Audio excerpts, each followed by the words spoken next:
Welcome everyone. You are back with me, Najaam Phrsia Lee, for Flow With Me podcast. This is episode number 5.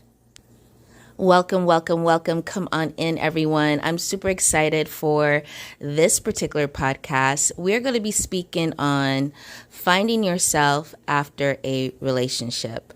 Finding yourself after a relationship. And I know that this topic can go really deep. It can go like it's separate, rabbit hole. But, this came to me not too long ago and I was like, you know what? I really want to talk about this. And the thing about Flow With Me podcast is literally by the name. I flow with whatever the topic that comes to me that, spirit or ancestors may say like, hey, I think this would be a great topic for you to do or speak on. And I flow with it. I may have an idea, but each week it's something else that comes and it's like, okay, I'll talk about that. So today for episode 5, we are going to be talking about finding yourself after a relationship. And I hope you are excited. So pull up, get comfortable wherever you are. All you need is your headphones or, wherever you're sitting. You don't have to look or anything. You just need to listen. And, really see for yourself where you are in your relationship. If you're in one, if you're not in one, that's okay. Maybe you were in one before, or you can take some lessons from experiences that we may talk about today that will help you to really guide you in your path of relationship and yourself. How's that sound? Okay, guys. So let's just pull up really quickly some household chores. As you guys know, we are right here on YouTube. This is where we're having a podcast at the moment. So make sure you're following. Click that button down below that says subscribe or up top, wherever that you see it. Also, follow me on my other social media podcasts, which is Instagram, Facebook, TikTok, Twitter. All those links will be in the description box. Just click and follow. Also, if you guys don't know, I do offer spiritual life coaching and relationship coaching programs, as well as intuitive readings and Reiki Master Healing. Now, if you're looking for any of those, all you have to do is click the link below. It's my Easy Tree. And just click for a discovery call. It's free. And we can chat and see which one will be best for you. If you're going through something, you're like, Naj, I really need something like now. I do have a boot camp that I did open up, which is Me, Myself, and I boot camp. Check it out. All those links will be below in the Easy Tree link, and just click away and sign up. I would love to work with you. I do have a few available spots right now. So, be one of them, okay, and transform your life. Right now, also, I want you guys to check out the other programs that I have, and there's going to be another one that I'm going to be launching really, really soon for everyone to see. So I'm excited about that one that we're working on. So yeah, I think that's like all of it right now. If you're looking for an intuitive reading or any of that, just click the link below. Definitely would love to do some readings. I've been doing the Intuitive Minute, and if you've been checking that, it's been posting right here on YouTube and also on Instagram. So go check those out. Every single day I post up. All right. So let's just get into the show. Okay, everyone, welcome back to Flow With Me podcast, episode 5. And today we're talking about, finding yourself after a relationship. So what do I mean by finding yourself after a relationship? That means you've lost yourself, or you've hidden yourself, or you lost some part of you in a relationship that wasn't supportive of you, wasn't in good conditions that will help you, give you a great foundation, give you great encouragement, upliftment, motivation, stability, security, and the list goes on. It wasn't a spacing that was for growth in a way that is a positive growth for you in that particular condition, right? That condition of a relationship was really not good. and made you feel incompetent, made you feel, anxious, depressed, stressed out, nervous, unloved, unheard, and the list can go on.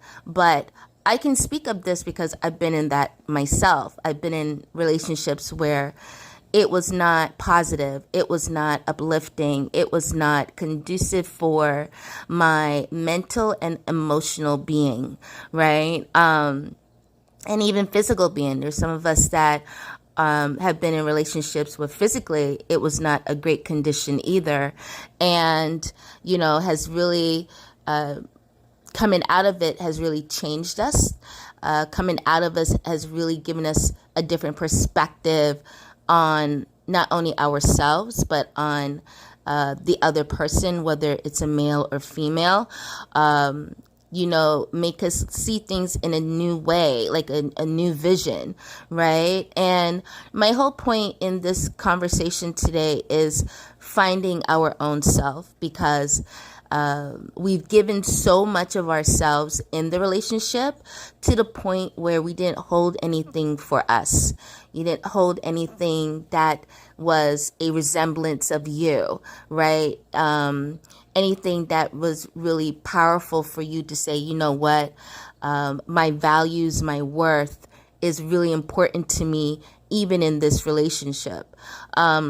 So I really want us to just look at that, what were some of the things or some of the values that we dismissed of ourselves?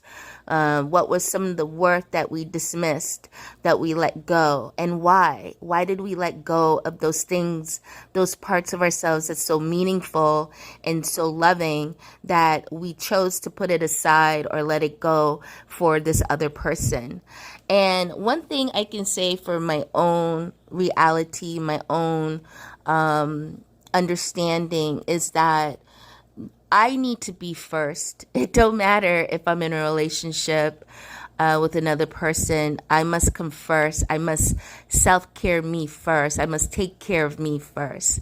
So I can give you an example of that, being in a relationship where, I was going through this process of finding my spiritual path and really starting to wanted to do things for my spiritual path. And I had started, when I was in Ayurvedic school and, doing meditation and doing these different things. And I graduated and was implementing, and I started some other classes and courses, and just really developing. I was seeking. And being in this relationship, there was a problem when it came to me doing silent sabbatical. There was a problem. And silent sabbatical is basically where I may take a weekend and not speak. I'll go in like a cocoon of myself. So if anyone needed to speak to me, they would have to write it down. Like I didn't want no sound, no noise, no one speaking to me, no phones, no telephone, no radio, no TV, none of those things. Like it was silent sabbatical. It's a spacing of a time period where I did not want to talk. I wanted to do an observation of myself. And this was healing for me. I would, take naps, which I needed, my body needed. I was eating differently. I would go on a fast sometimes, like a liquid fast and different things, and I wouldn't talk. And for this person, me implementing this was a problem. Me wanting to do these things was like, no, you shouldn't do it. You have to be talking to me. You always have to be, I don't want you, going through all this and you're not even speaking to me, like really controlling in that way. And I decided, just to people please, not create an issue, not create a problem for the relationship and this person. I stopped. I let it go. I didn't do it anymore. And these are little things that added up later on in my life. And I noticed that I would do things, and it was always for this person first, then myself. This person first, and, whoever else after that. And this is not healthy, guys. Not healthy at all, because you then diminish your self-worth. You then diminish your values. You diminish the person that you are, the being that you are, mentally, emotionally, physically, and spiritually. And you think you're not worthy of being first. You think, according to the scriptures or according to this particular way of life, the man should be first. Everyone else has to be first and then me last. What happens in the end of that is you start not doing anything for yourself at all.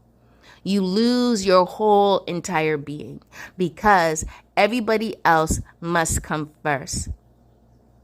And at some point, the word no is so hard to say. It's a powerful, small word, but if you can practice saying no,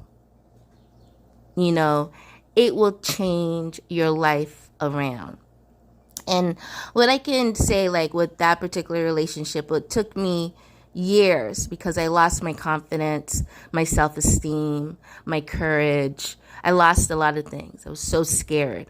I was scared of people. I was scared of speaking to people. I was scared of doing anything that I wanted to do because of this person. That when I finally got out, moved, and, started to settle into a new spacing, I remember the phone that I had. It was a small phone that I had, and this person's number was on it, and they had called. And in this moment, I said no. I said no, and I threw away the phone. I threw away that phone. I dumped it somewhere. I was walking on the street when this call came in, and I said no more. I said no more. No more. And I threw that phone. I don't know where it landed. I did not look. I just threw it and kept on walking. And in that moment, I felt relieved. I felt myself. I felt powerful. And I was speaking to myself, and I said, Najaam, no more. You come first. No matter what, you come first. You do your best in every way to find yourself and to find yourself back to you. And I did. It took me years to develop my voice back, my power back in my voice. That when I speak, you're going to hear me. When I talk, you're going to listen. When I say something, you are going to hear it. And whether you respect it or not, I don't care. The whole point is, I am worthy of speaking up my truth and speaking how I feel, and no one is going to shut me down. And that was the first time in a long time that I felt my energy coming in. Right? And one thing when you silence someone or shut someone down, what I've noticed is that when they start to find themselves, they become much more powerful, much more louder, much more stronger. The loudness comes first because they're starting to awaken themselves. And then there's an inner loudness that happens where they don't have to speak. Their presence is very strong. Their presence, when they walk into a room, they command it. When they, walk up to someone, the other person can feel them, right? That's where that transition. So I understand that when you're starting to find yourself, you may need to speak loud. You may need to speak up to hear your own self, to hear your own words, right? First, regardless of the other people, it's about you hearing yourself speak and support yourself. And the more supporting of yourself is where that nurturing comes from to lift you up and walk and stand in your own presence with power.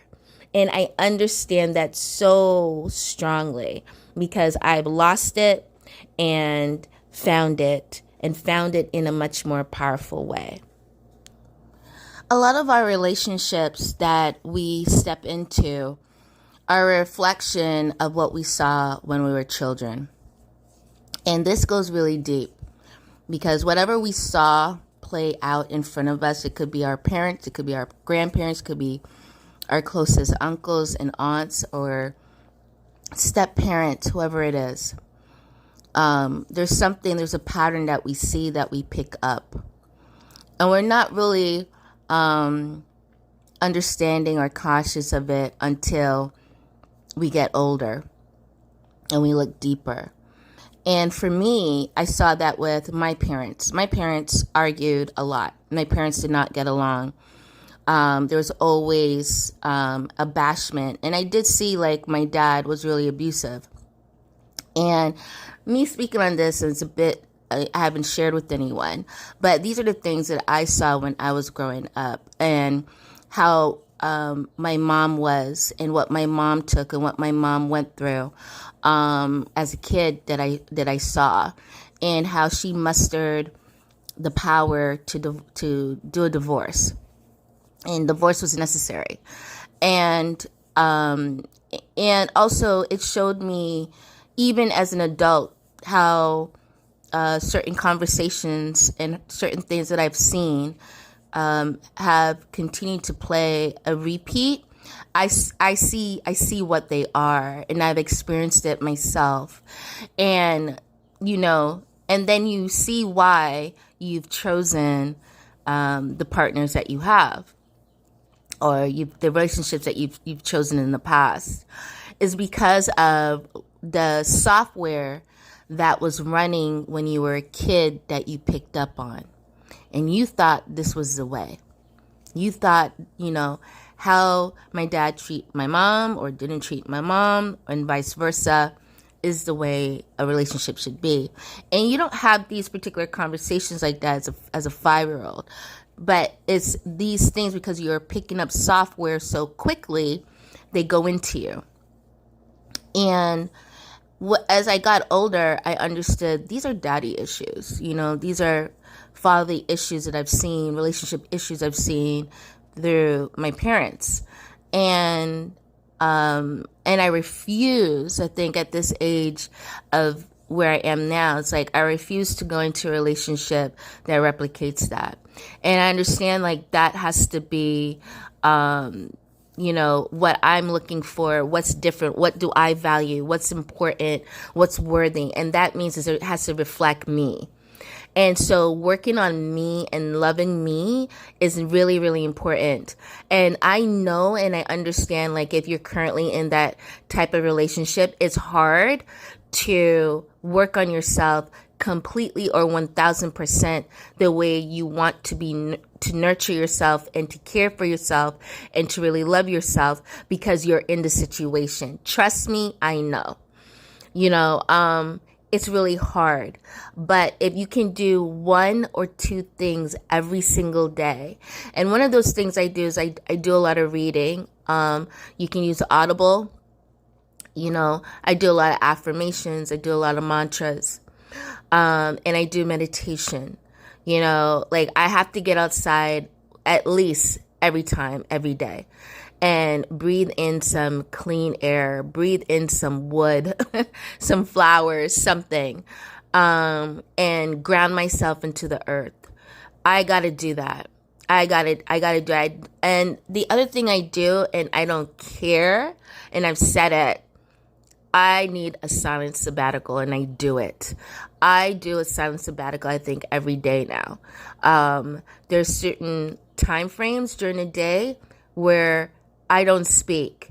I will not speak to anyone. I don't answer the phone. I don't care about a text. I don't care if, anyone's around me, including my family. I don't care. I need that time for me. And it's really important you take that time, if you have to schedule it, which I've done. In order to start this, I had to schedule it. I put it on my schedule, had an alarm, time to meditate, or time for a science sabbatical, or time to go outside, Naj. And I would do that. I would get up and I make it a point, especially when the weather gets warmer. And for me, the weather is needed. Like, the warmer weather for me is needed because of my health condition. That when it gets warmer, and I can't wait for May, June, July, I will be outside. You'll be hearing the podcast outside. I will be outside. And just going out and being in the grass, being in nature, being out by myself, and taking in the moment of the spaces around me, the elements around me. And that is all of nature. I go into the woods and I'll sit. I'll be by the stream, by the water, and I'll sit. And I'll sit all day if I have to. Unless I have clients or I'm doing those things or recording or whatever. But the whole point is you finding yourself is a mission. You taking the time to find yourself must be a mission for you. You got to write it down. You got to plan it out, right? And you got to do it. You got to take action. Even if it's 5 minutes a day, do it. Take action on finding yourself. What do you like to do? What did you used to like to do when you were a kid? If that's painting, go paint. Go draw. If it's playing, go play. Go ride a swing. Go down a slide. Go to the park. Go do it. If it's swimming, go swim. Even if it's for 10 minutes, put your feet in the water and go. Too much we gave ourselves excuses, and I am determined. And I'm determined with my clients. No more excuses. No more holding yourself back. Who you're holding yourself back for? Why and for who? And why again? Did they create you? Are they your God? From when I look, the woman, the female, the power within yourself is your God. You are your God. No other person can be your God, whether they're your male partner or female partner. They're not your God. You are your own God. You're your own force. You're your own creation. You decide how you choose to live. You decide where and what and how. You got to remember you. Take a journal out, get something that's beautiful and write in. And it doesn't have to be like whole paragraphs or pages. Maybe that's what you start off with, or maybe not. Even if it's one word, hi, hello, what's up, whatever it is. It's time for you. I'm going to say it again. It's time for you. No one else. So I hope and I know this podcast, we can go deeper and we can go so far. But I want you to take away something, that you are here because you've been chosen to be here. You've been chosen. You've been selected. This is your time.